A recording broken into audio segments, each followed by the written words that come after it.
May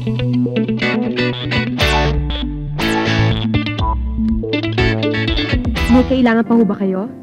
Ang mama, tulog na ba talaga? Isusumbong ko yung Mark na yan. Maaga ho siya nakatulog. May pinainom hong gamot sa kanya yung doktor eh. Sige ho, Ma'am Tricia. Lucy, please stay. You know, I need your opinion. Yung Mark na yan, lagi siyang busy. Lumalabas tuloy na napaka-trying hard ko sa kanya. Hindi ko siya matiis. Hindi ko matiis na hindi kami magkita. Na-hurt ang ego ko. Hahabol-habol ako sa kanya. What do you think? Mas mabuti sigurong wag na muna kayo makita, Ma'am Tricia. Hayaan niyo siya naman ang humabol-habol sa inyo. Mamimiss din kayo nun. I think you're right. We need some time off.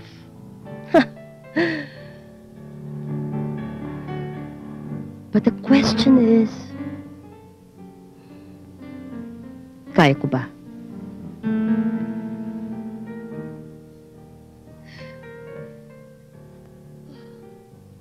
I have to. Kakayanin ko.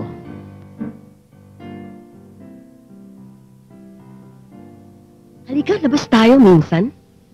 Shopping, parlor, anything. Kain sa labas, tuod ng sine. Sige, Ma'am Tricia, punta tayo sa Tiangge. Maraming imported doon pero mura. Cool. Okay.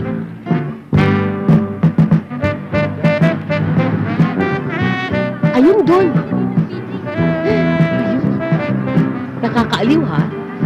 At marami yung mura dito. Ay, sexy naman ito. Kang, dami pa na mabibili dito.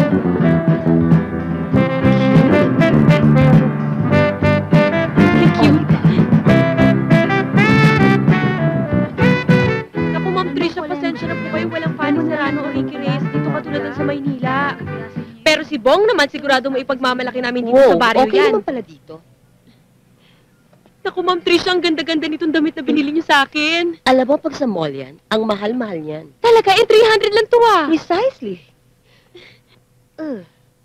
Alam mo, third day na ako nagtitiis na hindi makausap si Mark.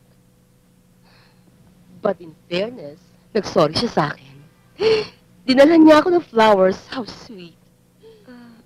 Ma'am Tricia, sa tingin niyo ba mahal kayo ni Sir Mark? Why? Are you doubting? Sa palagay mo, hindi ako mahal ni Mark?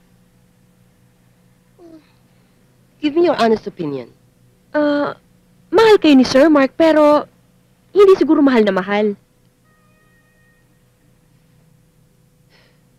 Paano mo nasabi yan? Kasi natitiis ka niyang hindi makita o makausap man lang. Ganun talaga ang mga lalaki. Hindi sila showy. Besides, I should know Mark better. Eh, ano nga ba sa akin? Pero, mahal na mahal ko siya, Lucy.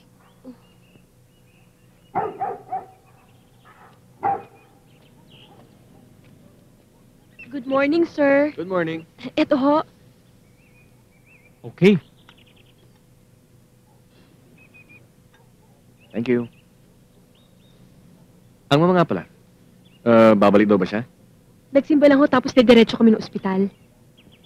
Pakisabi sa kanya na meron akong appointment. Tapos after lunch, i-page na lang ako para malaman ko kung saan ko siya pwedeng sunduin. Okay? Sige po, sir. Lucy? Kumaganda ka yata. May nag-aalaga ba sa'yo? Naku, wala ho, senyorito. Gusto ko pa ho makatapos ng pag-aaral. Wala pa ho sa isip ko yan. Ganun ba? Kumusta na nga pala yung computer school mo? Pagbutihin mo, para ikaw yung ipalit ko kay Vivian, yung secretary ko, ha? Okay.